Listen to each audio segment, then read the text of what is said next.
माझा आवाज आपल्यापर्यंत येतोय का? एकदा कमेंट बॉक्स मध्ये आपण सांगावे.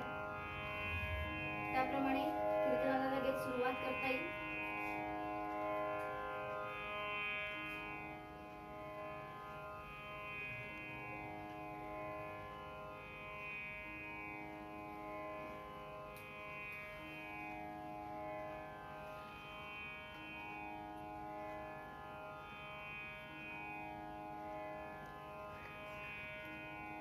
माझा आवाज आपल्यापर्यंत येतोय का? कमेंट बॉक्स मध्ये एकदा सांगावे.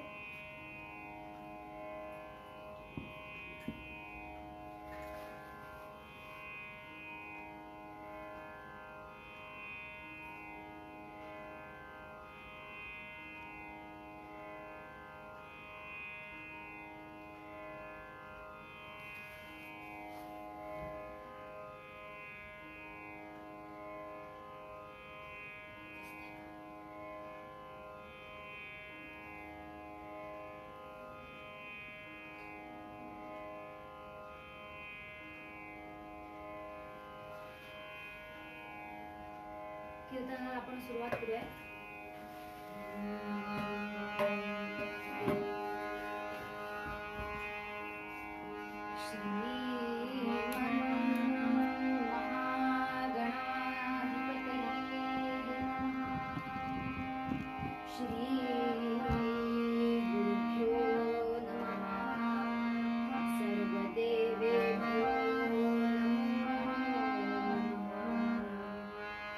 वक्रतुण्ड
पुन्हा एकदा पूर्ण अभंग शब्दांमध्ये बघूया.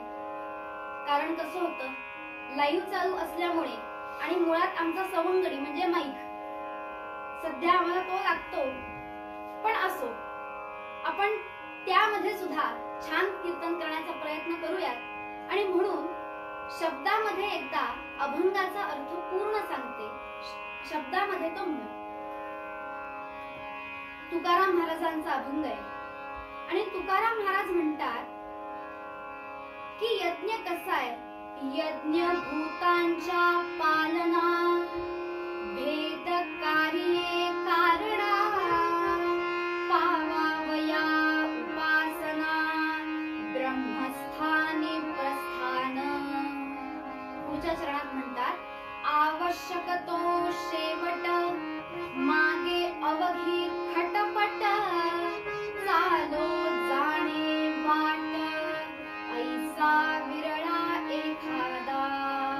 आणि शेवटच्या चरणात म्हणताय तुका होनी निराळा क्षराक्षरा वेगळा पाहे निगम कळा बोले विठ्ठल प्रसादे पंढरीनाथ महाराज की जय.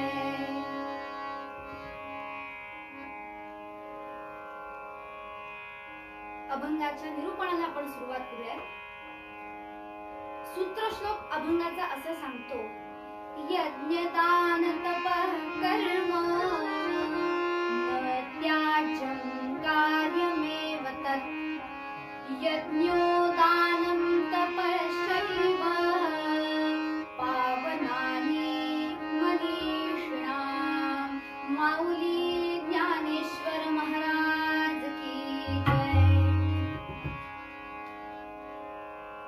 ज्यांचा आज अभंग घेतलाय ते म्हणजे जगद्गुरु संत तुकाराम महाराज होते. ज्यांना जगद्गुरु असं म्हणलंय असे संत तुकाराम. आणि अशा आपल्या संत तुकारामांनी अनेक अभंगांची रचना केली आणि ते देणं आपल्याला दिलं. नावामध्येच आहे अभंग, ज्याला भंग नाही असा अभंग.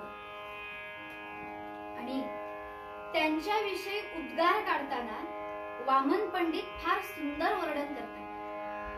आपले तुकाराम महाराज कसेत बरं तर जयाची वदे पूर्ण वेदांत वाणी. जयाची वदे पूर्ण वेदांत वाणी म्हणावे कसे होत याला दिवाणी. परब्रह्मरूपी असा जो तुकावा परब्रह्मरूपी असा जो तुकावा तयाचे तुकी कोण दुजा तुकावा. जय जय रघुवीर समर्थ.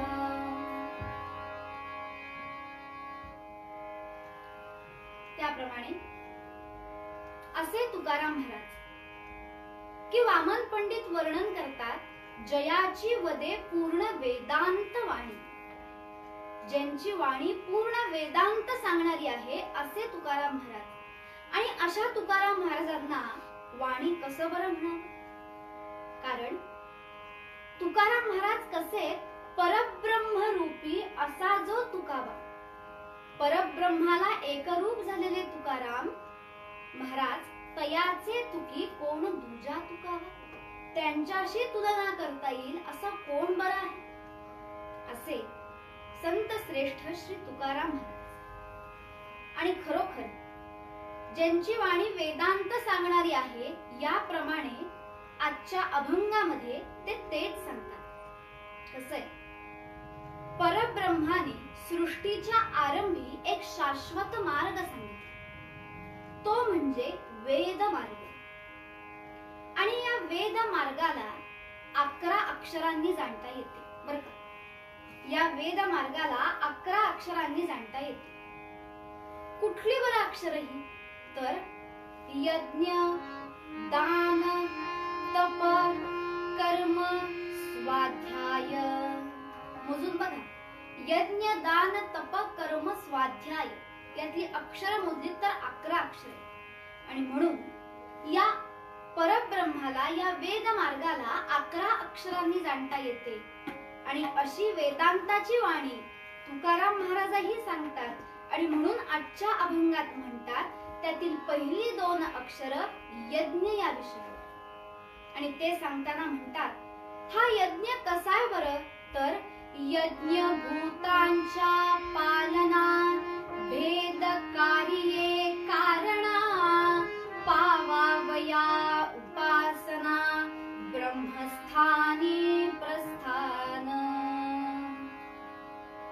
यज्ञ भूतांच्या पालना. अगदी शब्दानिशी सरळ सरळ अर्थ सोडवत जाऊ. यज्ञ भूतांच्या पालना. पहिले 3 शब्द बघा. यातील दुसरा शब्द म्हणलं भूत की लगेच आपल्याला मराठी सिनेमे आठवतील, इंग्रजी पिक्चर आठवतील, झपाटलेला, कॉन्ज्युरिंग वगैरे. ते भूत नव्हे. भूत म्हणजे भूवी, या भूतलावर जे कोणी आहे ते सर्व भूत. आणि हा यज्ञ कसा आहे? यज्ञ भूतांच्या पालना. किती गोड शब्द आहेत बघा. यज्ञ भूतांच्या पालनासाठी आहे. मग आता सुरुवात करताना म्हणजे जो मूळ विषय आहे त्याच्या उत्पत्तीपासून सुरुवात करावी लागेल. जसं एखाद्या व्यक्तींना आपण बोलवलं की त्यांची आपण सगळी माहिती सांगतो, त्यांचा जन्म कुठला, यांनी काय काय केलेलं आहे वगैरे ते. त्याप्रमाणे यज्ञ हा शब्द मूळ संस्कृत धातू मधला आहे. यज हा संस्कृत धातू आहे. आणि या यज शब्दाचा अर्थ अनेक आहेत. ज्याप्रमाणे हवन करणे, दान करणे, पूजन करणे, संगती करणे असे या धातूचे अर्थ होतात. यातील हवन करणे या मार्गाने आपण आजचा पूर्वरंग बघणार आहोत. त्याप्रमाणे यज्ञ याचा धातू यज म्हणजेच हवन करणे. आणि असा हा यज्ञ कशासाठी आहे? तर भूतांच्या पालनासाठी आहे. आता बघा, या यज्ञाचे सुद्धा अनेक प्रकार होतात बर का. जसं तुकाराम महाराज पुढे म्हणतातच आहेत, भेद कार्ये कारण. काही कारणांनी कार्य कारण भावासाठी या यज्ञाचे प्रकार पडतात. कुठले बरं प्रकार? स्वाध्याय यज्ञ आहे, जप यज्ञ आहे, दशरथ राजाने पुत्र कामेष्टी यज्ञ केलाय, पर्जन्य यज्ञ आहे. असे या यज्ञाचे प्रकार पडतात. पण या सर्व यज्ञ कशासाठी बरं करावे? तर ते सुद्धा महाराज सांगतात, पावावया उपासना ब्रह्मस्थानी प्रस्थान पंढरीनाथ महाराज की जय. जरी आज कीर्तनाचा आनंद लाईव्हच्या माध्यमातून घेत असलो तरी घर बसल्या आपण गजर करू शकता. त्या निमित्ताने सुद्धा आपलं छान श्रवण होतं आणि मुखी नामही येतं.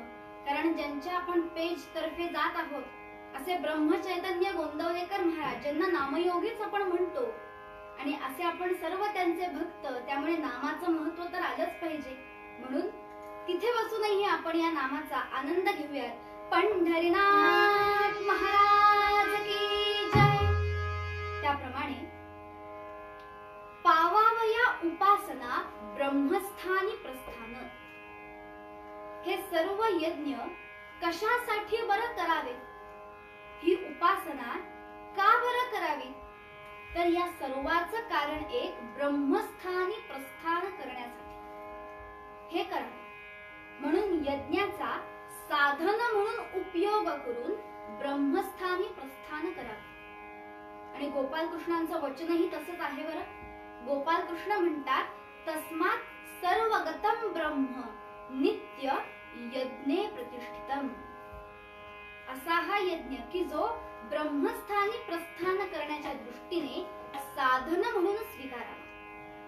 आणि हेच सांगताना स्वामी समर्थ चौथे सत्पुरुष परम सद्गुरु श्री गजानन महाराज हे सुद्धा एका श्लोकामध्ये सांगतात की हे यज्ञ दान तप कसं आहेत बरं?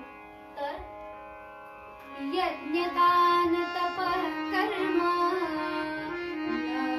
यज्ञ दान तप कर्म स्वाध्याय निरतो भवे.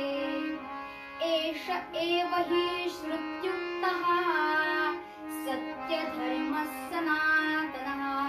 परम सद्गुरु श्री गजानन महाराज की जय. यज्ञ दान तप कर्म आणि स्वाध्याय हे निरतो भवे म्हणजे काय? सतत आचरणात आणावे. का बरं सतत आचरणात आणावे? तर एष एव हि श्रुत्युक्तः, श्रुती म्हणजे वेद, हे वेदांनी सांगितलेले आहेत. एष एव हि श्रुत्युक्तः, आणि हे काय? सत्य धर्म सनातनः. आता धर्म म्हणल्यानंतर आपण कुठल्याही धर्माचा विचार करत नाही, फक्त सत्य धर्म सनातन म्हणजे धारण धर्म याचा अर्थ होतो. धर्म म्हणजे जो धारण करतो तो, आणि हा धारण जर करायचा असेल तर तो कशाने व्यवस्थित धारण होईल? तर यज्ञ दान तप कर्म आणि स्वाध्याय याच्या आचरणामुळे तो अत्यंत सुंदर पद्धतीने धारण होऊ शकतो. त्याप्रमाणे असे हे परम सद्गुरु श्री गजानन महाराजांनी सांगितलेलं वचन. कसं आहे श्रोते हो, बघा, आपल्याला अनुभव असेल, ही सर्वच संत मंडळी म्हणा किंवा असे योगी पुरुष हे त्रिकाल ज्ञानी असतात. सांगण्याचं कारण आहे, आज ब्रह्मचैतन्य गोंदवलेकर महाराज, ज्यांना आपण नामयोगी म्हणतो, अशा ब्रह्मचैतन्य गोंदवलेकर महाराजांनी सुद्धा सांगितलेलं होतं. हे त्यांचं वचन आहे. काय सांगितलं होतं? तर भगवंताचे नाम ही एक ठिणगी आहे. बघा, भगवंताचे नाम ही एक ठिणगी आहे, ती नेहमी फुलवत ठेवा. म्हणजे राम नाम घेत राहा. कसं? जसं अग्निहोत्राच्या कुंडामध्ये अग्नी दुगदुगत असतो, धगधगती ती ज्वाला असते, त्याप्रमाणे ही नामाची ठिणगी फुलवत ठेवा. का? कारण सांगतात, कारण या ठिणगीचा जाळ करणारा पुढे अवतीर्ण होणार, आणि त्या ठिणगीचा जाळ करणारा पुढे अवतीर्ण होणार आहे. म्हणजेच परम सद्गुरु श्री गजानन महाराज यांनी सांगितलेला नित्य यज्ञ अग्निहोत्र नावाचा विधी. त्यामुळे असे हे वचन की ज्याप्रमाणे आपण हे राम नाम घेत राहूयात, पण त्याचबरोबर नित्य यज्ञ अग्निहोत्रही करू. त्याचा विषय आपण पुढे आणूच यात. आणि अशा या यज्ञाचे प्रामुख्याने 3 भाग पडतात. कुठले बरं? नित्य यज्ञ, नैमित्तिक यज्ञ आणि काम्य यज्ञ. नित्य यज्ञ म्हणजे कुठला? जो आपण पुढे विस्ताराने बघणार आहोत, तो नित्य यज्ञ अग्निहोत्र नावाचा विधी. दुसरा प्रकार आहे नैमित्तिक यज्ञ. नैमित्तिक नामामध्ये जे काही निमित्ताने केले जातात ते नैमित्तिक यज्ञ. जसे लग्नामध्ये आपण करतो तो लाजा होम, गणेश याग यासारखे यज्ञ की जे काही निमित्ताने करावयाचे असतात. आणि तिसरा प्रकार काम्य यज्ञ. पुन्हा नावामध्येच काम्य, कामना, मनामध्ये काहीतरी इच्छा आकांक्षा ठेवून जे यज्ञ केले जातात ते काम्य यज्ञ. जसं आपण बघितलं की दशरथ राजाने पुत्र प्राप्तीसाठी पुत्र कामेष्टी यज्ञ केला. रेणू राजाने कन्या प्राप्तीसाठी कन्या कामेष्टी ही यज्ञ केलेला आहे. असं नको फक्त पुत्राचंच नाव का, कन्या सुद्धा. रेणू राजाने कन्या कामेष्टी यज्ञ सुद्धा केलेला आहे, आणि तेथून रेणुका मातांचा जन्म झालेला आहे त्या यज्ञीय प्रसादातून. त्याचप्रमाणे पर्जन्य पडावा व्हावा यासाठी पर्जन्य यज्ञ सुद्धा होत बर का. आता म्हणावं लागतंय की आता पर्जन्य नको. बघा ना काय करणार, डिसेंबरचा महिना आहे तरीही सकाळी पाऊस पडलाय. असो, पण पर्जन्य यज्ञ ही होत. म्हणजे काय? याप्रमाणे हे काम्य यज्ञ आहे, जे काही कामना धरून मनामध्ये ही इच्छा आहे, पुत्र व्हावा, कन्या व्हावी, पर्जन्य व्हावा, ही इच्छा आहे. ती इच्छा धरून जे केले जातात ते काम्य यज्ञ. आणि असे हे नित्य, नैमित्तिक आणि काम्य यज्ञ होत. त्याचबरोबर बघा, पुढच्या चरणामध्ये महाराज काय म्हणतात? हे यज्ञ जरी ब्रह्मस्थानी प्रस्थान ठेवण्यासाठी असले तरी काय बरं करावं? त्यामध्ये सुद्धा खूप विचार आहे. आवश्यक तो शेवट, मागे अवघी खटपट, चालो जाणे वाट ऐसा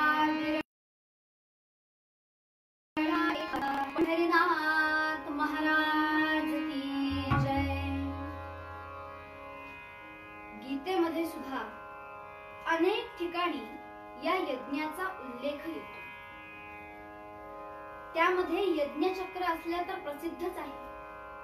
गोपाल कृष्ण गीतेमध्ये सांगतात की या यज्ञाने काय बरं होतं किंवा हा यज्ञ कसा आहे तर अन्नात भवति भूतानि पर्जन्यात अन्न संभवम् यज्ञात भवति पर्जन्यो यज्ञ कर्म समुद्भवम् कर्म ब्रह्मोद्भवम् विद्धि ब्रह्माक्षर समुद्भवम्. आणि म्हणून तस्मात् सर्वगतं ब्रह्म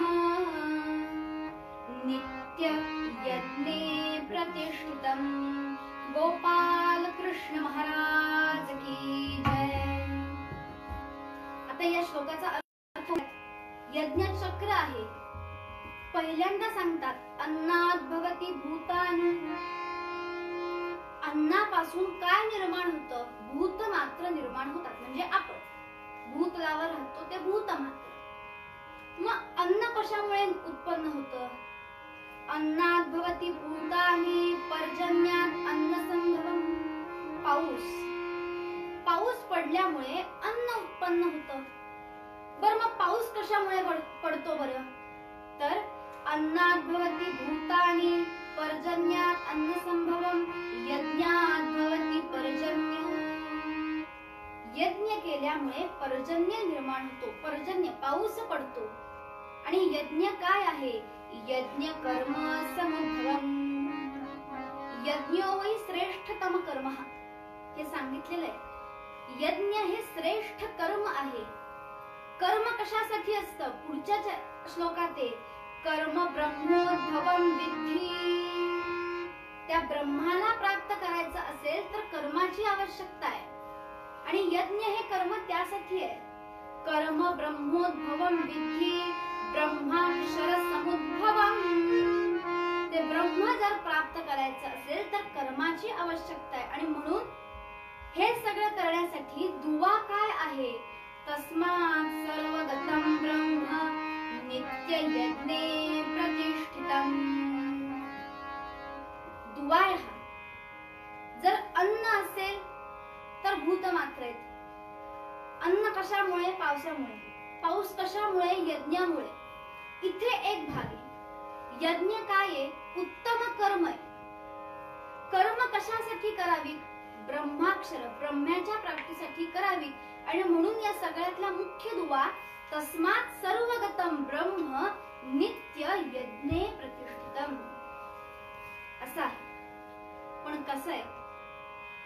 असा जरी यज्ञ हे ब्रह्मप्राप्तीचं साधन असला तरी तो त्या पद्धतीने होणे आवश्यक आहे. आणि म्हणून महाराजही सांगतात आवश्यक तो शेवट. उत्तम शेवट असला पाहिजे.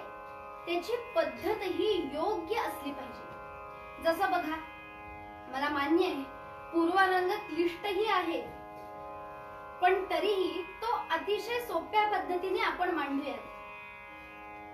आवश्यक तो शेवट. बघा ज्याप्रमाणे आपल्याला एखादं कार्य करायचं असेल तर त्यासाठी काही आराखडा आखणं आवश्यक असतं. जसं अगदी सगळ्यांची ही काय आपण म्हणतो इच्छा असते मला बारीक व्हायचंय. पण त्याच्यासाठी मग काय करतो तो मनुष्य? डाएट प्लॅन आहे. दीक्षित डाएट आहे त्यासाठी. मला बारीक व्हायचंय. अजून काय आहे? रोज योगासनं आहेत. मला बारीक व्हायचंय काय करू? रोज चालायला जा. जर मनामध्ये काही इच्छा असेल किंवा एक ही मला गोष्ट प्राप्त करायची आहे पण त्यालाही आराखडा आहे. जर ते डाएट तुम्ही फॉलो केलं तर बारीक व्हाल. जर रोज न चुकता त्यावेळेला चालायला गेला तर बारीक व्हाल. रोज न चुकता योगासनं केली तर बारीक व्हाल. यातून हाही सांगण्याचा मुद्दा आहे की आपलं शरीर स्वास्थ्य सांभाळण्यासाठी व्यायाम गरजेचा आहे. आणि आजच्या काळात तर ते सांभाळावंच लागेल ना. आता खरी आपल्याला गरज कळते आपलं शरीर स्वास्थ्य सांभाळण्याची. पण तरीही जाता जाता हे की आपलं आरोग्यही तसंच सुदृढ ठेवूयात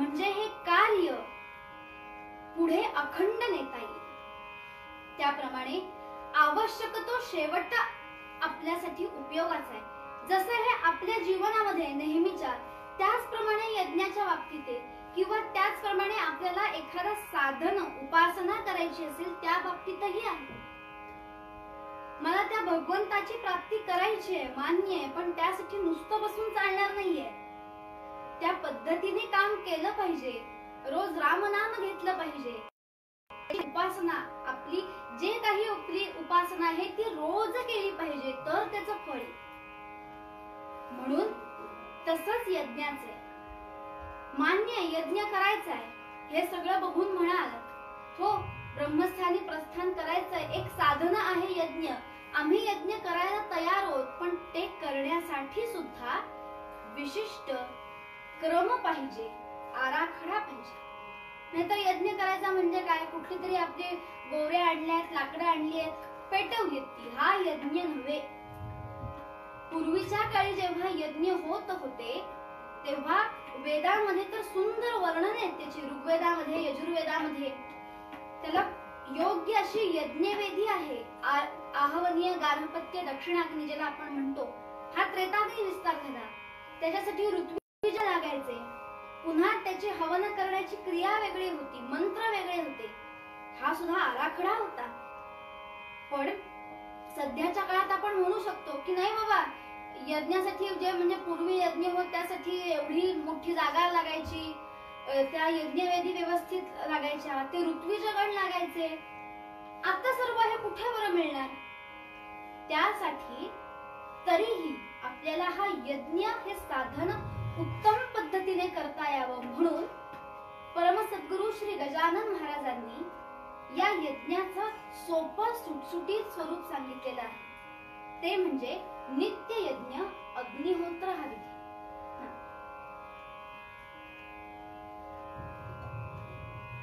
तो विधीही आपण समजवायला हवा, कारण त्याशिवाय आवश्यक तो शेवट कसा हे कळणार नाही.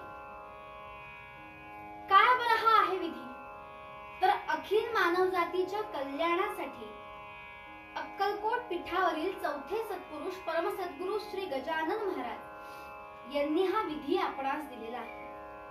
अगदी यामध्ये आधी सांगावं लागेल, कुठल्याही धर्माचं, जातीचं, स्त्री पुरुष या कशाचंही बंधन नाही. फक्त 5 नियम आहेत, त्याचं मात्र बंधन आहे बरं का, कारण तोच आवश्यक तो शेवट आहे ना. कुठले बरं हे 5 नियम आहेत? तर 5 नियम, ज्या 5 नियमांमध्ये हा विधी बांधला गेलेला आहे. पहिला नियम म्हणजे तांब्याचं किंवा मातीच्या आकाराचं, मातीचं हे पात्र, पिरॅमिड आकाराचं पात्र जर आपण बघतोय, पिरॅमिड आकाराचं का बरं म्हणलं? त्याला असं उलट आपण जर केलं तर आपल्याला दिसेल याचा आकार जो आहे तो पिरॅमिड सदृश आहे. पिरॅमिड आकाराचं का बरं पात्र निवडलं? तर पिरॅमिड या शब्दाची फोड होते पायरो प्लस अमिड. अमिड म्हणजे अग्नी आणि ऊर्जा, ज्यामध्ये अमिड म्हणजे मध्यभागी आणि पायरो म्हणजे अग्नी, ज्यात मध्यभागी ऊर्जा आहे, असा पिरॅमिड आकार आहे. पिरॅमिडचं महत्व आपल्याला सुद्धा माहिती आहे अनेक ठिकाणी. आणि मग असं केल्याने हे काय बरं होतं? पिरॅमिड आकाराचंच पात्र का बरं घ्यावं? त्यालाही कारण आहे बरं का. जेव्हा आपण यामध्ये गोऱ्या रचतो आणि इथे अग्नी प्रज्वलित करतो, प्रज्वलित करण्यासाठी आपण गुळ आहे किंवा भीमसेनी कापूर वापरूयात, बाकी कुठलंही आणखीन ज्वलंत हे वापरू नये. तसंच कापसात भिजवलेली तुपवात आहे किंवा गोवरीला तूप माखून घ्यावं, याने तो अग्नी प्रज्वलित करावा. गोवऱ्या रचाव्यात बाजूने, म्हणजे मध्ये अग्नी झाला. बरोबर? आधी पुढे त्याचे बाकीचे नियम सांगतेच, पण यांनी काय होतं आधी सांगते. जेव्हा हा मध्ये अग्नी निर्माण होतो तेव्हा त्याची ऊर्जा कशी बाहेर पडते? तर याला या ज्या कडा दिसतायत या सोपानांच्या माध्यमातून, ज्याला आपण जिने म्हणतो, थोडक्यात पायऱ्या. पहिली पायरी, दुसरी पायरी, जसा नियम आहे की ज्याला जास्ती गती देऊ तशी ती ऊर्जा तेवढ्या पद्धतीने बाहेर पडते, उत्सर्जित होते. म्हणून या आकाराचं असं हे पात्र आहे.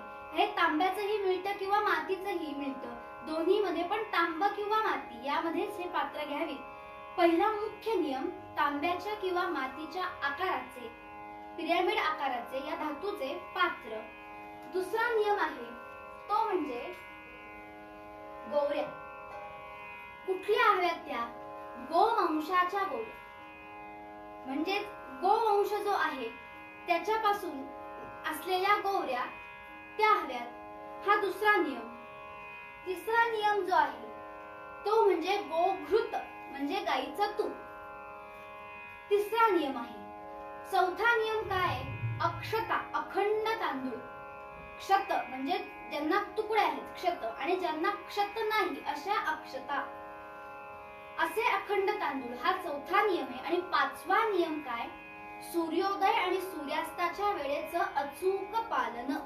हा आवश्यक तो शेवट आहे बर का. सूर्योदय सूर्यास्ताच्या वेळेचं अचूक पालन होणं महत्वाचं आहे. मग काय बरं करावं? आधी अगदी सोपी क्रिया आहे. वेळेच्या आधी, आणि ही वेळ सुद्धा जी आहे ती पुण्याच्या अक्षांश रेखांशाप्रमाणे त्याचं परिपत्रक टाइम टेबल जे आहे ते तयार केलेलं आहे. त्या सुद्धा leap year non leap year याप्रमाणे ते तयार केलेलं आहे. त्याप्रमाणे ते पात्र आहे, टाइम टेबल आहे. काय बरं करायचं यामध्ये? तर ते कुंड घ्यायचं, पात्र घ्यायचं, त्यामध्ये गोवऱ्या रचायच्या. खाली एक गोवरी रचायची. जे ज्वलनशील असा जो काही पदार्थ आहे, जसं मी मगाशी जे साधना सांगितली, गोष्टी सांगितल्या, ती रचून अग्नी प्रज्वलित करायचा. भोवती गोवऱ्या रचायच्या. 5 बोटात मावतील एवढे अखंड तांदूळ आपल्या हातावर घ्यायचे. तूप त्याला थोडंसं घ्यायचं, त्या तुपात ते माखायचं, त्याचे 2 भाग करायचे. आणि 6वा पण महत्वाचा नियम तो त्याचे मंत्र. वेळ झाली, वेळेच्या आधी अगदी 5 मिनिटं आपण हे प्रज्वलित करतो. वेळ झाली की त्या वेळेला 2 भाग केलेले आहेत. मंत्राचे सुद्धा 2 भाग आहेत. सूर्योदयाचा मंत्र आहे सूर्याय स्वाहा, सूर्याय इदं नमः, प्रजापतये स्वाहा, प्रजापतये इदं नमः. इदं नमः यामध्ये म्हणताना स्वाहा जो आधी शब्द आहे त्या स्वाहाला एक भाग अर्पण करायचा आणि दुसऱ्या स्वाहाला दुसरा भाग अर्पण करायचा. सूर्यास्ताचाही मंत्र आहे, तिथे अग्नीला फक्त आहुती आहे. अग्नये स्वाहा, अग्नये इदं नमः, प्रजापतये स्वाहा, प्रजापतये इदं नमः. यात अग्नीला आहुती आहे. पुन्हा स्वाहा म्हणलं की आहुती द्यायची. असा हा विधी जो आवश्यक तो शेवट आहे बर का. म्हणजे नियमांमध्ये बांधलेला गेलेला आहे. पण या नियमांमध्ये ठेवून जर आपण केला तर काय होणार आहे? ब्रह्मस्थानी प्रस्थान करण्याची संधी आहे. असा हा यज्ञ या पद्धतीने करावा. नित्य यज्ञ अग्निहोत्र. मग आता पुन्हा म्हणाल बरं, गरज काय? का बरं करावा हा विधी?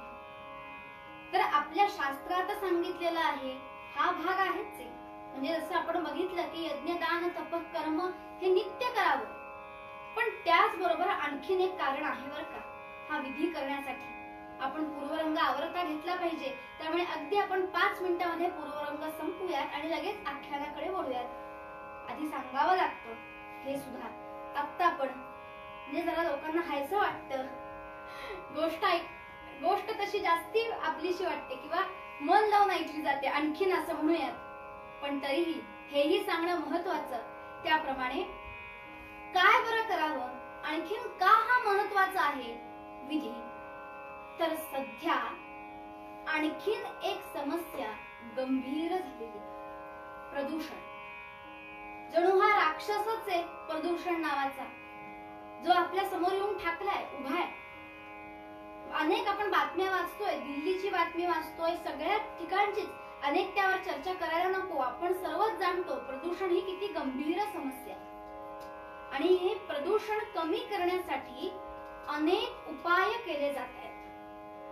त्यामधलाच एक उपाय म्हणून नित्य यज्ञ अग्निहोत्र विधी करावा बर का. का बरं? कारण सुद्धा सिद्ध झालेलं आहे की या अग्निहोत्र विधीमधून जी आहुती आपण देतो त्यातून नंतर जे वायू बाहेर पडतात ते हवा शुद्धीकरणासाठी उपयुक्त आहे. त्याची वायूंची ती नावही आहेत. आणखीन आपल्याला उत्सुकता असेल तर नंतर संपर्क आपण मला करू शकता. हे सिद्ध झालेलं आहे कारण डॉक्टर प्रणय अभंग यांची यावर PhD आहे. वैज्ञानिक दृष्ट्या अग्निहोत्र कसे उपयुक्त आहे या विषयात. म्हणून ते सुद्धा करावं. आणि असं जर केलं तर काय मिळेल? खरं सुख मिळेल. बघा, खरं सुख काय असतो? 5 बोटांवर आपण आता खरं सुख बघतो. 5 बोटांवर, हो बघा. पहिलं बोट म्हणजे आपण, असं धरा. दुसरा आकडा मी व माझी जी कोणी किंवा ती असेल तर ती किंवा तिचा जो कोणी, दोघ जण. तिसरा आकडा आम्हाला राहण्यासाठी घर पाहिजे, 3 BHK चा फ्लॅट, हा तिसरा आकडा आहे. चौथा आकडा काय? कुठेतरी कामामधनं जर वेळ मिळाला तर जरा लॉंग ड्राईव्ह वगैरे जायचं असेल तर 4 चाकी गाडी नको का? चौथा आकडा आहे. गाडीला 4 चाकं असतात ना. 4 चाकी गाडी हे एक सुख आहे. सध्या कुठे जाऊ नका बरं लॉंग ड्राईव्हला वगैरे, अजून संपला नाहीये कोरोना. पण तरी आपली ही गरज इच्छा असते की जावं कुठेतरी लॉंग ड्राईव्हला बाहेर, म्हणून 4 चाकी गाडी आहे. आणि 5वा आकडा काय? सर्वात महत्वाचा आकडा आहे, हो मोठा आहे आणि तोही महत्वाचा. काय?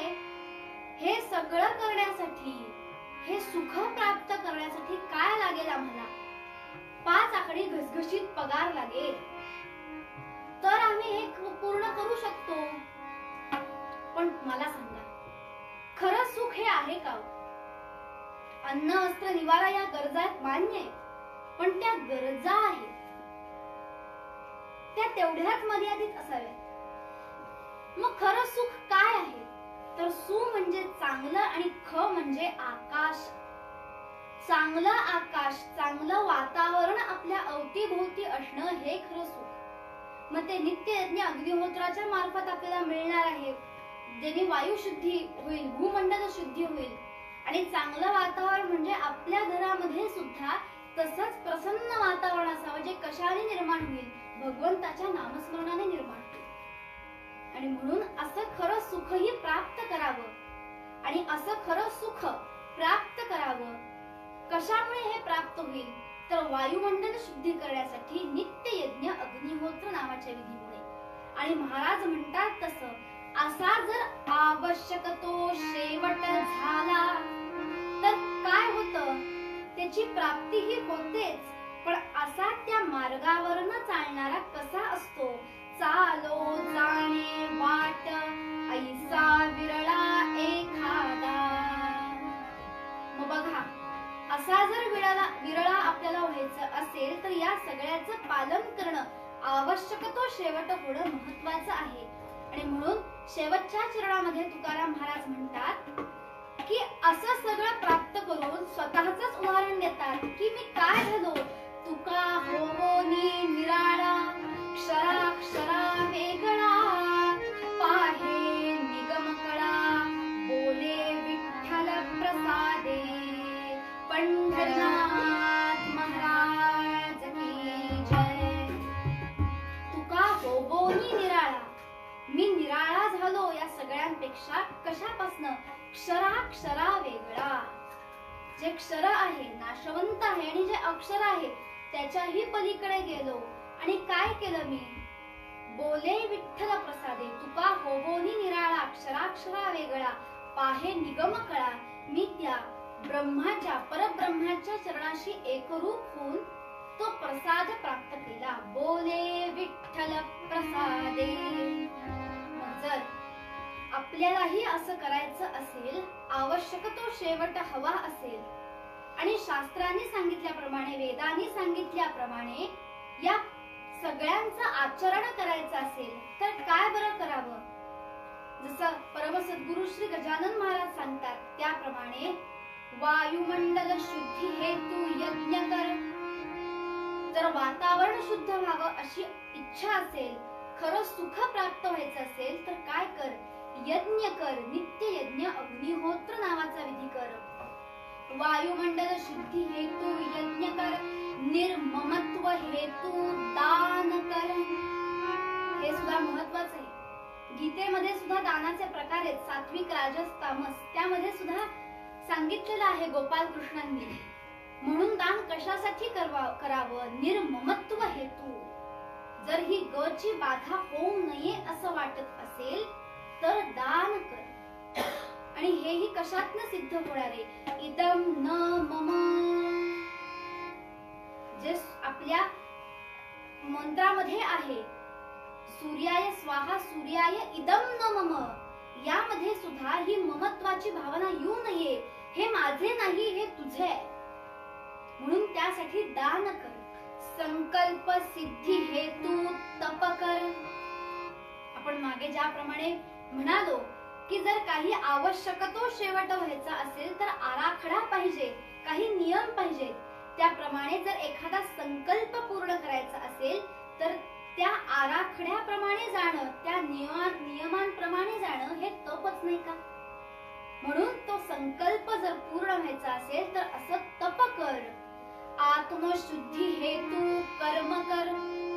आत्मशुद्धी व्हायची असेल तर याबरोबर कर्माचीही आवश्यकता आहे. म्हणून कर्म कर.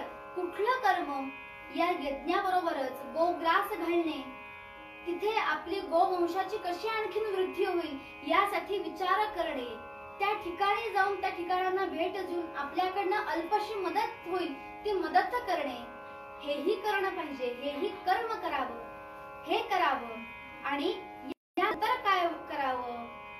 संकल्प सिद्धी हेतू तप कर, आत्मशुद्धी हेतू कर्म कर, मुक्ती हेतू स्वाध्याय कर. आणि याबरोबर स्वाध्यायाचीही गरज आहे. त्याप्रमाणे स्वाध्यायही कर. अनेक ग्रंथांचं वाचन कर आणि तुझ्या ज्ञानामध्ये भर पाडून विवेक करून त्या मार्गावरून जा. असा हा यज्ञाचं सुंदर विवेचन जसं तुकाराम महाराजांनी अभंगात केलं त्याचप्रमाणे अनेक संतांनी सुद्धा केलंय बरं का. अगदी आपण 2 उदाहरणं बघूयात. गीतेमधली तर आपण उदाहरणं बघितलीच, म्हणजे गोपाल कृष्णांनी तर गीतेमध्ये यज्ञ या विषयावर वचन, प्रतिपादन, भाष्य केलेलंच आहे. त्याचबरोबर समर्थ श्री रामदास स्वामी सुद्धा म्हणतात की या यज्ञामध्ये असलेला अग्नी कसा बरं असतो? तर भूमंडळी लहान थोर, सकलांसी वन्हीचा आधार, अग्निमुखे परमेश्वर संतुष्ट होय.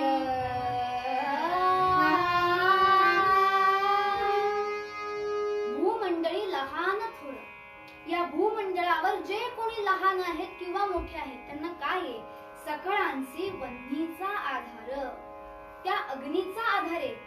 का? अग्निमुखे परमेश्वर संतुष्ट होय.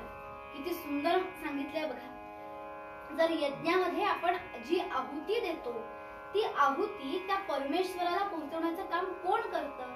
तो अग्नी करतो. म्हणजे आपण आणि परमेश्वर यांच्यातला दुवा तो अग्नी आहे. आणि त्या अग्निमुखी हवन केल्याने काय होतं? परमेश्वर संतुष्ट होय. तो आनंदी होतो, संतुष्ट होतो. आणि त्याचप्रमाणे दासबोधामध्ये अग्नि निरूपण नावाचा समास आहे, ज्यामध्ये ही समर्थ म्हणतात की हे अग्निहोत्र विधी कशासाठी असतात? अग्निहोत्र नाना याग अग्नी करिता होती सांग. हे सर्व विधी त्या अग्नीसाठी असतात. कारण तो अग्नी कसा आहे? यज्ञ कसा आहे? परमेश्वर प्राप्ती करून देणार आहे. आणि त्याचप्रमाणे त्यांचाही उल्लेख करायला हवा ज्यांचं आज विशेष महत्व, ज्यांच्यासाठी आज ही एकादशी असते, असे माऊली ज्ञानेश्वर महाराज यांचा.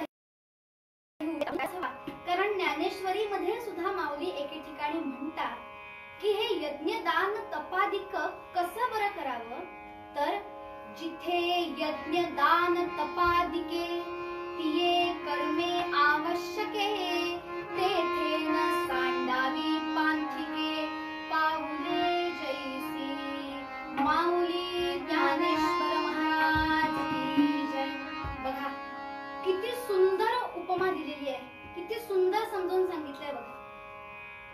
त्याकरता ही यज्ञदान तप कर्म हे कसं बरं करावं किंवा का करावं? तर जसं एखादा पांथिक आहे, म्हणजे एखादा वाटसरू आहे, ज्याला आपल्या गंतव्य ठिकाणी पोहोचायचं आहे, तर त्या माणसाला, मनुष्याला जसं जर त्या स्थानापर्यंत पोहोचण्यासाठी ही पावलं उचलावी लागतात. हे पूर्वीच्या काळासाठी बरं का. आता ओला उबेर आहेत, आपली 4 चाकी स्वतःची असते, आपण पावलं उचलत नाही, गाडी चालते डिझेल पेट्रोलवर.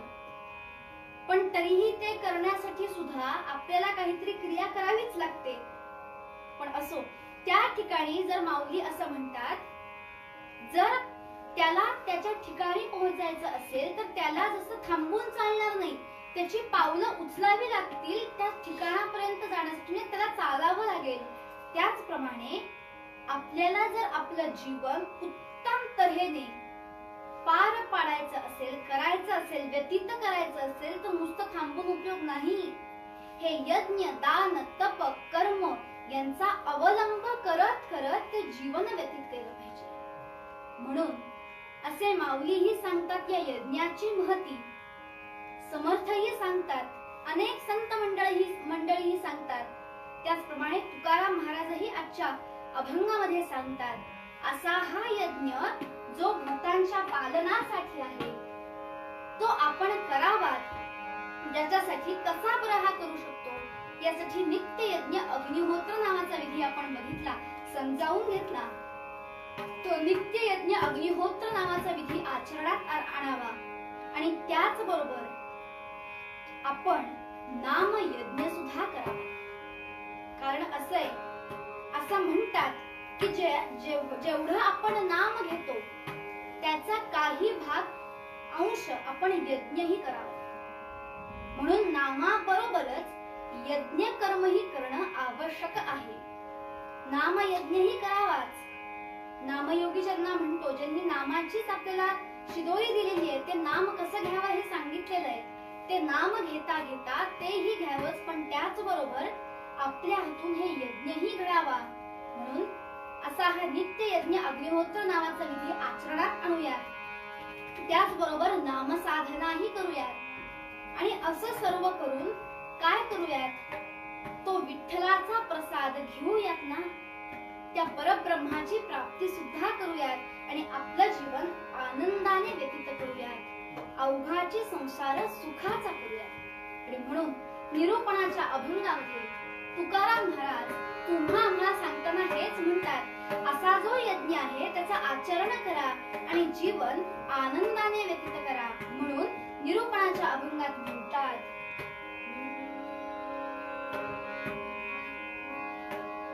यज्ञ भूतांचा पालन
मागे जसं म्हणलं रेडिओच्या माध्यमातून ऐकत जरी असलो तरी सुद्धा आपण त्यामध्ये सक्रिय होऊन ते दोन्हीही हात एकमेकांवर वाजून छान भजन करूयात. तिथे बसून सुद्धा आपण आनंद घेऊ शकता. हे मध्ये जरी हा दुरावा आपल्यात असला तरी सुद्धा आपण आपल्या पद्धतीने तो आनंद घेऊयात. त्या राघवाचं गोड असं भजन करूयात आणि लगेच आख्यानाला प्रारंभ करूयात. माझ्या मागे म्हणा, रघुपती राघव राजा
सुंदर अशी पहाटेची वेळ होती. पण पहाटेची वेळ यज्ञ यागादी क्रियांनी पवित्र झालेली भूमी, अशा ठिकाणी एक ऋषी ध्यानस्थ बसलेले. वेळ सुंदर आहे, जागा पवित्र आहे, पण तरीही बाह्य ठिकाणी जरी सुंदरता प्रसन्नता असली तरी ऋषींच्या आत मनामध्ये चलबिचल चालू आहे. मनशांती नाहीये. का बरं असं? आणि हे ऋषी कोण? तर ज्यांना ब्रह्मर्षी असं म्हणतात असे विश्वामित्र. मनामध्ये अशांतता आहे. कारणही तसंच होतं बरं. विश्वामित्र महर्षींनी ज्या यज्ञ यागादी क्रिया आरंभिल्या होत्या त्या यज्ञामध्ये मारीच आणि सुबाहू नावाचे राक्षस विघ्न आणत होते. त्या यज्ञ यागादी क्रिया पूर्ण होते आणि म्हणून मनामध्ये तीच अशांतता आहे, चलबिचले. माझा यज्ञ सिद्धीस कसा बरं जाईल? काय करावे? कोण यातून आपल्याला तारू शकेल? मनामध्ये विचार करताय, डोळे घट्ट बंद केलेले आहेत आणि डोळे बंद केल्यानंतर एकच नाव डोळ्यासमोर आलं, ज्या नावामध्ये अग्नीसारखी ऊर्जाही आहे आणि चंद्रासारखी शीतलता सुद्धा आहे, असं नाव राम. दशरथ राजाच्या अयोध्या नगरीमध्ये पुत्र कामेष्टी यज्ञाचा प्रसाद म्हणून ज्यांनी जन्म घेतला, कशासाठी? धर्म रक्षण्यासाठी, रावणाचा निपात करण्यासाठी. असे राम आता तेच आपल्याला यातून तारू शकतील, सोडवू शकतील. मने विचार केला, दशरथ राजाच्या नगरीत जावे आणि रामाची मागणी करावी यज्ञ रक्षणासाठी. विचार पक्का केला आणि अयोध्येला आले. विश्वामित्र मुनीश्वर, विश्वामित्र मुनीश्वर, राजसभे माझी तापसी आला. विश्वामित्र मुनीश्वर, राजसभे माझी तापसी आला. सन्मानिला सकळी की दशरथ नृपे सादरे नमी त्याला. नावामध्येच असणारी अयोध्या, जिला युद्धात कुणीही जिंकू शकत नाही अशी अयोध्या, आणि या नगरीचा राजाही तसाच, राजा दशरथ. अयोध्या नगरीमध्ये आले. कानावर वार्ता आली, बाहेर विश्वामित्र मुनी आले. तसा राजा लगेच स्वागतासाठी सामोरा झाला. अत्यंत आदराने, नम्रतेने विश्वामित्र महर्षींना आत आणले, उच्चासनावर बसवले आणि यथासांग पूजा केली. काय बरं केलं राजाने तर कनकपात्री धुतले चरण,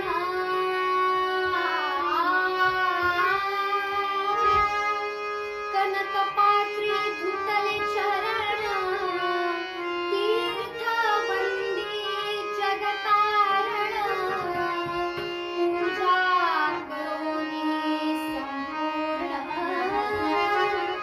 राजा बोलता जागला.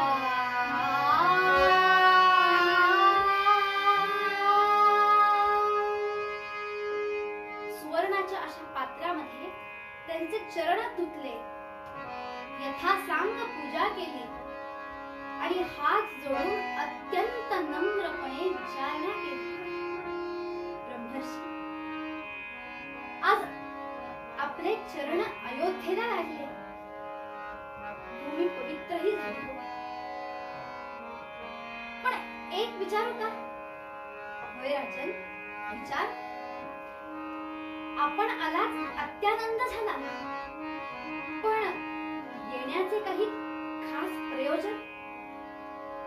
अचूक ओळखलेस राजा, खास प्रयोजनच आहे म्हणूनच आलोय. सांगावे, काय हवंय आपल्याला? असा संवाद चालू असतानाच चारही राजपुत्र आले. त्या चौघांकडेही बघितलं आणि त्यात प्रथम उभ्या असणाऱ्या त्या रघुपती रामचंद्रावर नजर खेळली. पौर्णिमेच्या चंद्रासारखं मुखकमल, कमलपत्रासारखे डोळे, मन तृप्त झाले. ब्रह्मर्षी देहभान विसरले. पण दशरथ राजाने पुन्हा विचारणा केली, ब्रह्मर्षी, काही खास प्रयोजन? होय राजन, प्रयोजन आहे.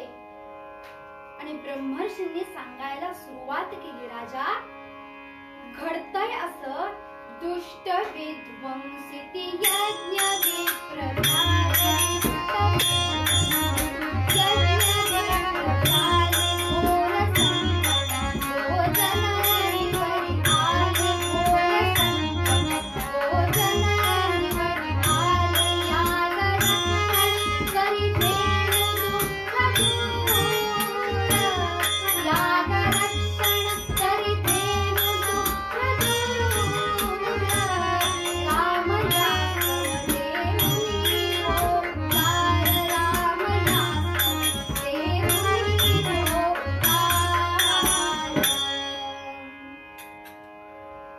ब्रह्मर्षींनी सांगितलं.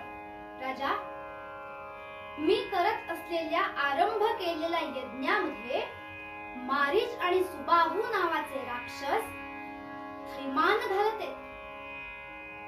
ते यज्ञ कार्य पूर्ण होऊ देत नाहीयेत. त्या यज्ञामध्ये मांस, रक्त इत्यादी टाकून ते विकृत करीत आहेत.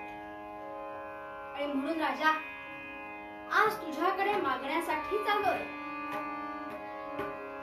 दशरथ राजाने आधी वचन दिलं होतं, ब्रह्मर्षी आपण जे मागाल ते देईन. राजकुलाची तशी पद्धत आहे. ब्रह्मर्षींनी ही गोष्ट सांगितली आणि ती ऐकल्यावर मात्र ब्रह्मर्षी सांगतायत, तुझ्याकडे मागायला आलोय. काय? लक्ष्मणासहित राम मला दे. लक्ष्मणासहित राम मला दे. कशासाठी? यज्ञ रक्षणासाठी. कानावर शब्द ऐकले, जणू वज्राचा आघातच व्हावा तसे शब्द आदळले. लक्ष्मणासहित राम मला दे. सर्वांगाला कंप सुटला. तनु कापती थरथरा.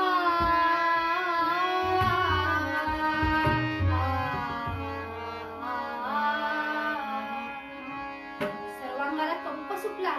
तनु कापती थरथरा. नेत्री लागल्या अश्रुधारा. लक्ष्मणासहित राम यज्ञ रक्षणासाठी माझ्या रामाला देऊ.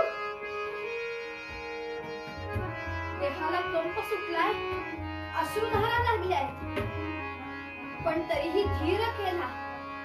काही करुनिया धीरा. राजा बोलता झाला.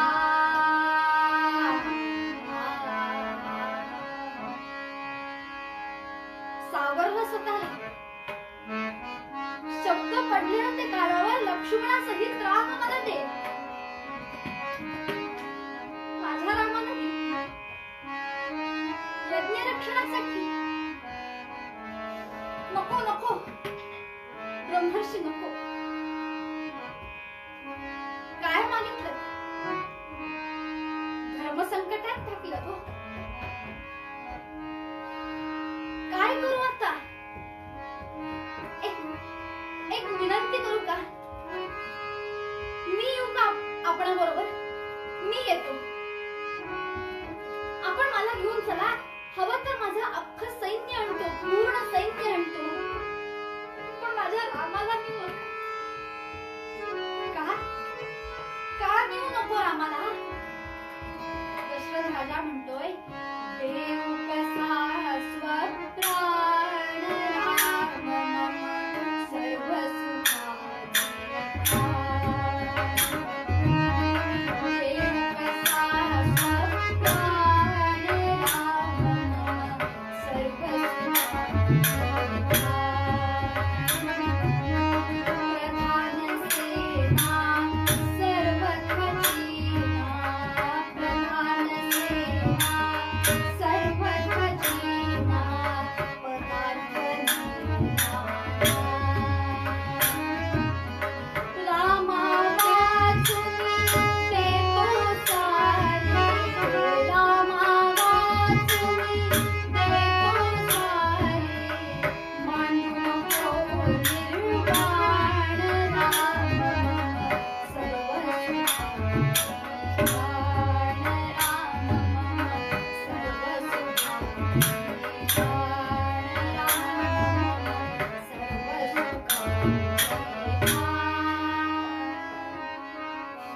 नको, मी आपणा बरोबर येतो ना, पण माझ्या प्राणालाच आपण न्याय,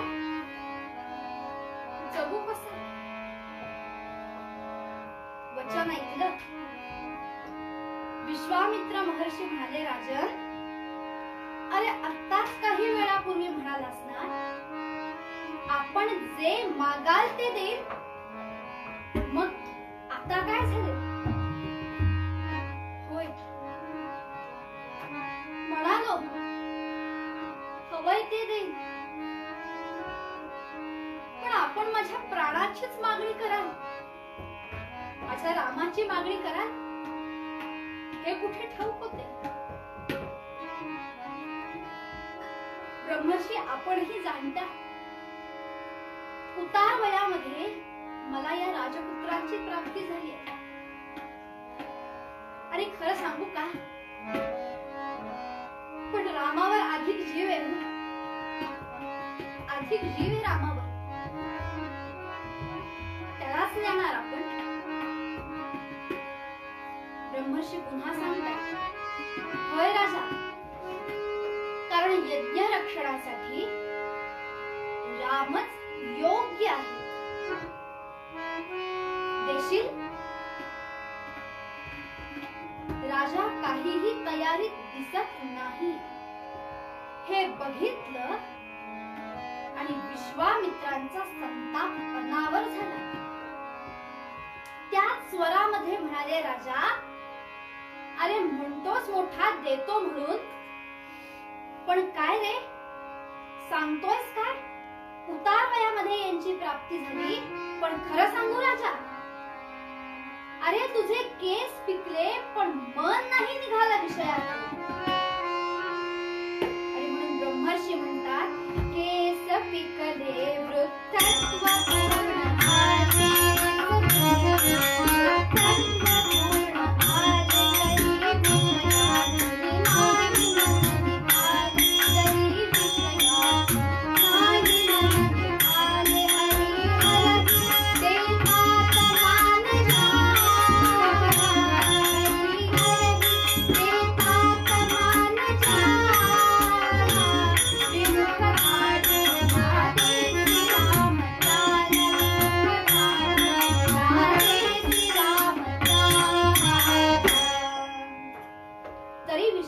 मन नाही निघालं.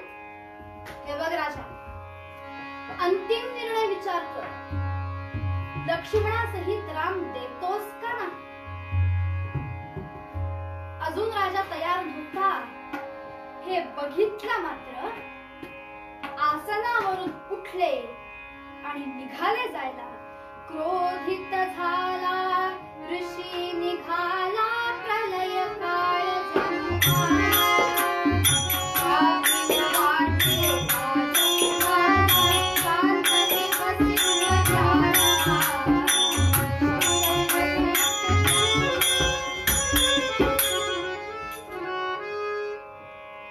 विश्वामित्र महर्षी क्रोधित झाले आणि जायला निघाले. हे बघितलं मात्र आणि वसिष्ठाने राजाकडे धाव घेतली. राजपुरोहित वसिष्ठ आणि राजाला सांगू लागले, राजन, थांबव महर्षींना. जर महर्षी निघून गेले तर कदाचित कुळाला शापही देऊ शकते. अनर्थ होईल राजा, थांबव. पण पण ब्रह्मर्षी, मुनी काय करू? आणि वसिष्ठाने राजाची समजूत घातली. असं करू नकोस राजा. लक्ष्मणासहित राम आनंदाने दे, कारण नृपाळा त्याची मोह दे राम याला. नृपाळा त्याची मोह दे राम याला, नाहीतर काय होईल? मुनिशाप नाशील साऱ्या कुळाला. काळ काळजी करू नकोस. का? प्रतापी असे राम रक्षील धर्म. प्रतापी असे राम रक्षील धर्म. तुम्हा क्षत्रिया हेची कर्तव्य धर्म. काळजी करू नकोस. आनंदाने लक्ष्मणासहित रामदेव काही होणार नाही. आपला राम समर्थ आहे. काळजी करू नकोस राजा. मनाची कशी बशी समजूत घातली आणि ठीक आहे म्हणाला. ब्रह्मर्षींना थांबवलं, क्षमा मागितली घडलेल्या कृत्याबद्दल. आणि मनातनं तरीही अजून तयार होत नव्हतं मन, पण तरीही परवानगी दिली. राम लक्ष्मण दोघेही तिथेच होते. त्यांना कळलं, तयार झाले. आपल्या वडिलांना नमस्कार केला. राजपुरोहित वसिष्ठांना नमस्कार केला. दशरथ राजांनी रामाकडे बघितलं, आलिंगन दिलं. पुन्हा कधी भेट होईल सांगता येत नव्हती. डोळे भरून पाहून घेतलं रामाला, लक्ष्मणाला. आणि आता सर्व मातोश्रींकडे आहे, कौसल्य मातेकडे आहे. मातोश्रींना घडलेली सर्व हकीकत सांगितली. तिचंही मन कचरलं, मनामध्ये धस्स झालं. पण तरीही विश्वास होता आपल्या पतीवर, राजपुरोहितांच्या वचनावर. तिनेही आशीर्वाद दिले. पण मनातनं असलेली ही खंत भावना कुठेतरी मन सांगत होत आणि ते सांगितलं. ब्रह्मर्षी, नाही मान्य आहे, आपण घेऊन जा दोघांना. पण तरीही जीव तुटतो, काय करू? ब्रह्मर्षींनाही त्याची जाणीव होती आणि म्हणूनच म्हणाले, घाबरू नकोस. राम लक्ष्मणाला काहीही होणार नाही. कारण ऋषी बोलला वचन.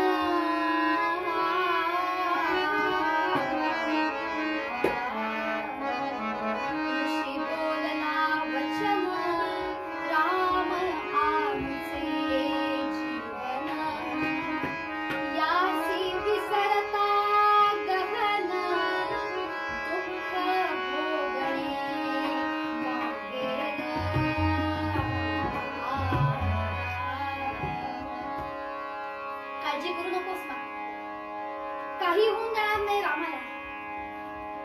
आता त्याचे वडील आणि माता आम्हीच, तुम्ही निश्चिंत राहा. हे सांगितलं. ठीक आहे म्हणाले. दोघांनी तयारी केली आणि आता तिघे जावयास निघाले. वाटेतून जाताना ते दोघही तरुण असे पुढे चालतायत. त्यांच्या पुढ्यात विश्वामित्र महर्षी चालतायत. त्या तिघांकडेही लोक बघतायत, प्रसन्न होतायत, आशीर्वाद देतायत. प्रवास करत करत शरयू नदीच्या किनारी आले आणि तिथे येताना तो प्रदेश दोघांनी बघितला. लक्ष्मणाने जरा इकडे तिकडे नजर फिरवली आणि रामाला हळूच विचारणा केली, रामा, आपण दिशा चुकलो काय? का असं का विचारतोस? नाही, हे पांढरके डोंगर कशाचे दिसतात? दिशा तर चुकलो नाही ना? विचार बघू जरा. म्हणून ब्रह्मर्षींना रामाने अत्यंत आदराने विचारणा केली. ब्रह्मर्षी म्हणाले, नाही राजा, नाही रामा, दिशा नाही चुकलो. मग एक स्त्री आपल्या विचारांची दिशा चुकली. त्याचे परिणाम येते. म्हणजे सांगतो, या वनामध्ये ताटिका नावाची राक्षसीने तिचे राज्य आहे आणि ती राक्षसीण इतकी भयंकर आहे, यज्ञ यागादी क्रियांमध्ये विघ्न आणून मनुष्यांना ठार करते आणि त्या मनुष्यांच्या हाडांचे हे ढीग. ती स्थिती बघितली, विचार करत करत पुढे निघाले. तोच समोर ती अक्रार विक्रार अशी राक्षसीण येऊन ठेपली. त्या राक्षसीणीकडे बघितलं आणि विश्वामित्रांनी आज्ञा दिली, पीडित त्रैलोक्यात ताटिका कुटील, पीडित त्रैलोक्यात ताटिका कुटील यज्ञ विध्वंसी, राक्षसी जटिल यज्ञ विध्वंसी, राक्षसी जटिल. रामा, बघ, लक्ष दे, हीच ती ताटिका. या ताटिकेमुळे आज अनेक लोकांचे प्राण गेले. काय करू? विचार कसला करतो? मनुष्य सज्ज कर, लाव प्रत्यंचा आणि सोड मान. पीडित त्रैलोक्यात ताटिका कुटील यज्ञ विध्वंसी, राक्षसी जटिल श्रीवधाची शंका न धरीना, श्रीवधाची शंका न धरीना. महावीर धर्म मान्य, महावीर धर्म मान्य. सांगितलं, धनुष्य चढव, प्रत्यंचा लाव आणि वध कर हिचा. मनामध्ये रामाच्याही आलं एका स्त्रीचा वध करायचा. मनामधलं ओळखलं आणि विश्वामित्रांनी सांगितलं, रामा, अरे जी एवढ्या लोकांचा प्राण घेते तिला स्त्री म्हणावं का रे?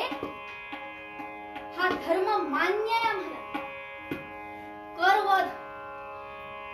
रामाने बाण सोडला, ताटिकेचा वध झाला. विश्वामित्रांना आनंद झाला. पुढे प्रवास सुरू झाला. शरयू नदीच्या किनारी आल्यानंतर दोघांनाही सांगितलं, रामा, लक्ष्मणा, आता या नदीच्या पाण्याने स्नान करा, आचमन करा. मी तुम्हाला शस्त्रास्त्र देतो, काही विद्याही प्रदान करतो की जी तुम्हाला पुढे लढण्यासाठी उपयुक्त ठरते. विश्वामित्र महर्षींनी अस्त्रही प्रदान केली, त्याचबरोबर काही विद्याही दिली. पुढे प्रवास सुरू झाला. विश्वामित्रांच्या आश्रमामध्ये आले. त्यांना प्रवास करायला वेळ खूप लागला, पण आपण वेळ सांभाळली पाहिजे. त्याप्रमाणे आश्रमामध्ये आले आणि आश्रमामध्ये आल्यानंतर ती यज्ञ भूमी पाहून दोघही प्रसन्न झाले. तिकडची सर्व परिस्थिती विश्वामित्रांनी सांगितली. मारीच आणि सुबाहू नावाचे राक्षस विघ्न आणतायत. काय करू आता? त्याप्रमाणे दोघांनीही सांगितलं, आपण काळजी करू नका, आम्ही आता इथे आलोय. विश्वामित्रांनी सांगितलं, आता आपण विश्रांती घ्या, उद्या सकाळी यज्ञ यागादी क्रियांना आरंभ करूया. ठीक. दिवस उजाडला. दोघही राजकुमार सज्ज झाले आणि त्या ऋषीगणांना येऊन म्हणाले, प्रातःकाल मुनी राजसे बोले राजकुमार, आप यज्ञ निर्भया करो, आप यज्ञ निर्भया करो. क्यों? हम है पहरेदार,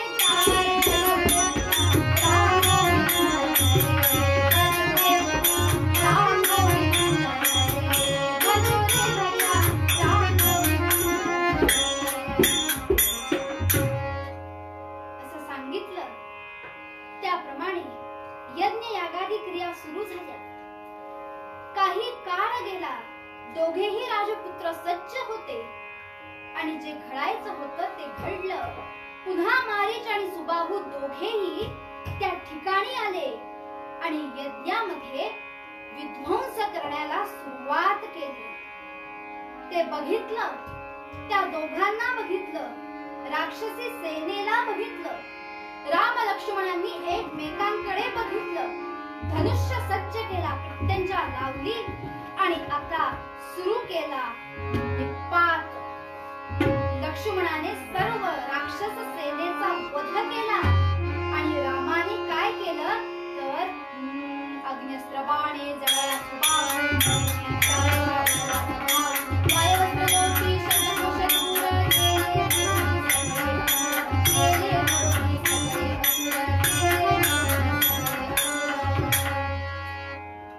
रामाने सुद्धा बाण सज्ज केला. अग्निबाण सुबाहूवर सोडला, त्याचा वध केला आणि वायवस्त्र सोडून मारीचाला शतकोश दूर फेकून दिले. राक्षस सेनेचा वध झाला. सुबाहू आणि मारीच यांना आपापल्या स्थानी पाठवून दिलं. विश्वामित्रांना आनंद झाला. दोघांनाही समोर उभं केलं. दोघांच्याही मस्तकावरून हात फिरवला. दोघांनीही आशीर्वाद घेतला आणि विश्वामित्र मुनी म्हणाले, रामा, लक्ष्मणा, ज्या कार्यासाठी तुम्हाला आणलं ते कार्य पूर्ण झालं. आज मी धन्य धन्य झालो. आणि म्हणून हा सगळा आनंदोत्सव सर्वांनी साजरा केला. झाला जय जयकार, स्तुतीचा गजर, झाला जय जयकार,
आदर्श पती म्हणतो, आदर्श राजा म्हणतो. अशा श्रीरामचंद्रांनी यज्ञ रक्षणही केलं. का? ज्यांचा आदर्श आपण आपल्या डोळ्यासमोर ठेवतो अशा श्रीरामांनी यज्ञ रक्षण केलं. आणि रक्षण अशा गोष्टींचं करतात ज्या गोष्टी महत्त्वाच्या असतात. साधी साधी उदाहरण आहेत. एखादी गोष्ट आपल्याला अत्यंत प्रिय असेल त्याचं आपण रक्षण करतो का? ती गोष्ट आपल्या दृष्टीने महत्त्वाची आहे. आपल्या सीमेवर आपले सैनिक आपल्या प्राणाची पर्वाही न करता आपल्या देशाचं रक्षण करतात. का? कारण हा देश माझ्यासाठी महत्त्वाचा आहे. म्हणून अशा गोष्टींचं रक्षण केलं जातं ज्या गोष्टी महत्त्वाच्या आहेत. आणि श्रीरामांनी असं आचरण करून आपल्याला तेच सांगितलं यज्ञाचं रक्षण का केलं? कारण यज्ञ महत्वाचा आहे. म्हणून ज्याप्रमाणे आपण या नात्यांसाठी त्यांचा आदर्श डोळ्यासमोर ठेवतो, त्याचप्रमाणे यज्ञ रक्षण करून जे कार्य रामांनी केलं तोही आदर्श डोळ्यासमोर ठेवूया आणि नित्य यज्ञ अग्निहोत्र नावाचा विधी करूयात. त्याचबरोबर नामयज्ञही करूयात, स्वाध्याय यज्ञ करूया. यज्ञ, दान, तप, कर्म आणि स्वाध्याय ही पंचपदी, या पंचपदीवरनं पुढे जाऊया. आणि माऊली ज्याप्रमाणे सांगतात की ज्या वाटसरूला एखाद्या स्थानापर्यंत जायचं असेल तर त्याची पावले उचलावी लागतात, त्याप्रमाणे आपणही तेच करूया. नित्य यज्ञाचं आचरण करून यज्ञावरनं पुढे जाऊया. अनेक ठिकाणी दान करून दान ही पदी जपूया, दान करूया. एखादा संकल्प करून ते तप या दृष्टीने पुढे जाऊया. याच बरोबर कर्माची जोड त्याला देऊया, आवश्यक ते कर्म करूया. आणि या सगळ्याबरोबर या सगळ्याचं ज्ञान ज्यामधून मिळणारे असा स्वाध्यायही करूया. मग यज्ञ, दान, तप, कर्म आणि स्वाध्याय यांचं आचरण करूया. खरं सुख प्राप्त व्हायचं असेल तर नित्य यज्ञ अग्निहोत्र नावाचा विधी करूया. आणि आपलं घरचं वातावरण खेळीमेळीने राहायचं असेल, सुख व्हायचं असेल तर नामस्मरण करूया. कारण नामामध्ये सुद्धा ती ताकद असते. असं म्हणतात, जेवढं आपण नामस्मरण करू त्या पॉझिटिव्ह वेव्हज ज्या असतात त्या पसरत असतात वातावरणामध्ये. त्यामुळे तो नामयज्ञ करून त्याचबरोबर वायुमंडलाच्या शुद्धीसाठी नित्य यज्ञ अग्निहोत्र नावाचा विधी करूया. या विधीसाठी, हा विधी करण्यासाठी आणखीन जर काही आपल्याला माहिती हवी असेल तर आपण नंतर मला संपर्क करू शकता, या फेसबुकवरच मेसेज करू शकता. तसेच जर आणखीन काही माहिती हवी असेल तर या क्रमांकावर संपर्कही करू शकता. क्रमांक आहे 94 22 30 44 55. पुन्हा एकदा सांगते, 94 22 30 44 55. जर नित्य यज्ञ अग्निहोत्राविषयी अधिक माहिती हवी असेल ती घेऊयात आणि आपणही सर्वांनी तो नित्य यज्ञ अग्निहोत्र करण्याचा प्रयत्न करूया, किंबहुना करूच. म्हणून असा हा नित्य यज्ञ अग्निहोत्र नावाचा विधी करूया, नामयज्ञ करूया आणि जीवन आनंदाने व्यतीत करूया. म्हणून या यज्ञाचंही महत्व सांगताना तुकाराम महाराज आजच्या निरूपणाच्या अभंगामध्ये सांगतात, यज्ञ भूतांच्या पालना वेदकारी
करण्याची संधी दिल्याबद्दल त्यांचे शतशः आभार मानते. मला साथीदार जे लाभलेले आहेत त्या दोघांचेही मी आभार मानते. तबल्यावर श्री समीर करी यांचे आभार, त्याचबरोबर हार्मोनियमवर सुधर्म दामले यांचेही आभार. आणि आपण सर्वांनी थोडं उशिरा सुरू होऊनही ऐकून घेतल्याबद्दल आपल्या सर्व श्रोत्यांचे मनःपूर्वक आभार. कारण तुम्ही श्रोते जगदीश मूर्ती, तेथे माझी विपत्ती किती, किंबहुना अल्पमती सलगीच करीस. आपल्या श्रोत्यांमुळे सर्व आहे म्हणून आपलेही आभार मानते. तसेच इथे सर्व संयोजन केल्याबद्दल माझी बहीण कुमारी संजना नातू हिचेही आभार मानते. आणि श्लोक म्हणूयात आणि कीर्तनाचा आरंभ हेची दान देगा म्हणून श्लोक म्हणून शेवट करूया. हेची दान देगा देवा तुझा